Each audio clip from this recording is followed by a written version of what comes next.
Vendredi 14 mars, Netflix a dévoilé les premières images de sa série consacrée à Bernard Tapie.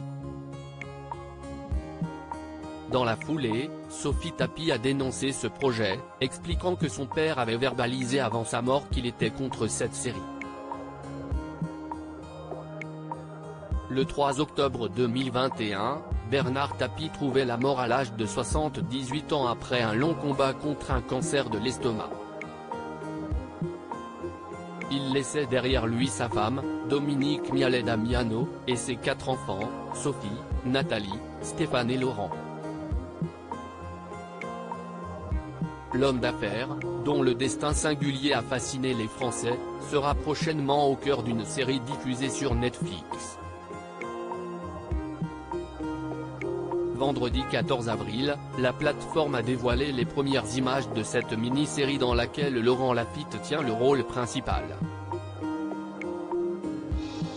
Laurent Lafitte incarne l'iconique Bernard Tapie dans une mini-série fictive inspirée par sa vie, a écrit Netflix dans un tweet.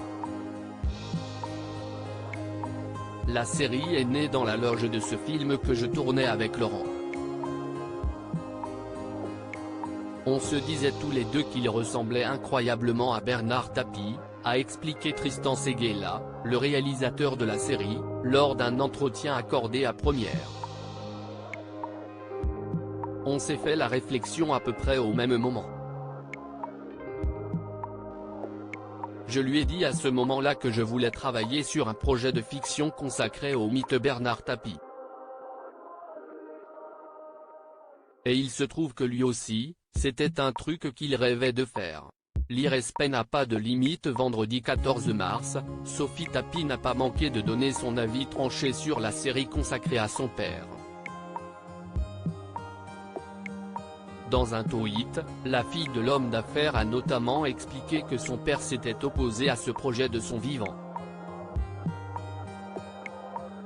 Tapie l'arnaqueur. Sachant qu'il avait verbalisé avant sa mort qu'il était contre cette série. Comme quoi l'irrespect n'a pas de limite. Je suis d'autant plus choqué que la série est à l'initiative de Tristan Seguela, une famille amie des Tapie depuis 40 ans, a fustigé la chanteuse dans sa story Instagram, en expliquant que son message avait été placé dans les commentaires cachés. Voilà qui est dit.